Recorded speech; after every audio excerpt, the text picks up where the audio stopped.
Bonsoir et bienvenue dans cette première partie du 19-20. Revenons pour commencer sur le décès d'un homme de 29 ans d'origine malienne.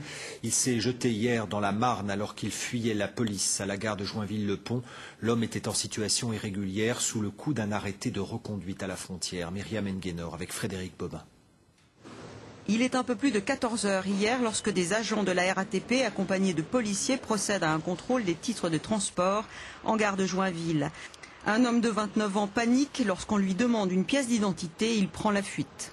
Nous, on était en train de coiffer, on a vu, ma collègue a vu vraiment la personne, enfin le jeune, descendre, courir très très vite. Et après, nous, on a vu deux policiers en civil avec les brassards rouges, vraiment descendre à course-poursuite vers la Marne, en bas.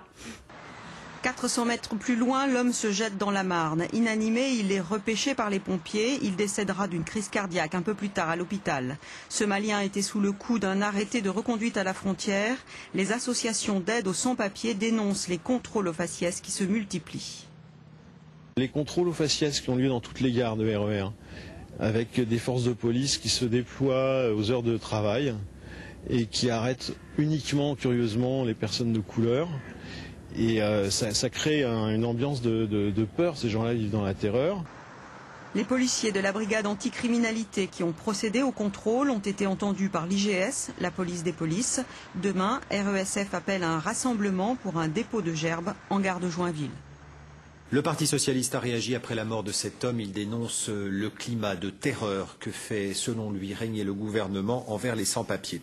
Le cas de ce jeune homme, mais aussi d'autres morts tragiques, comme le suicide d'un jeune Kényan il y a quelques semaines, était bien sûr dans tous les esprits lors de cette manifestation qui a rassemblé plusieurs milliers de personnes cet après-midi autour de la place d'Italie et dans Paris, en soutien aux sans-papiers expulsables. Les associations à l'origine de cette marche, RESF, le MRAP et la LICRA, demandent un moratoire sur les arrestations et demandent aussi la régularisation des sans-papiers.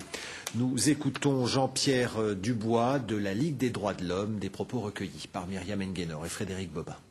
Nous pensons que cette politique du chiffre, cette pression qu'on a toutes les semaines, les ministres, M. Hortefeux, qui demandent aux préfets, faites-en plus, vous n'en avez pas assez chassé, et les préfets demandent aux policiers, on traque les gens, c'est vraiment la politique du chiffre.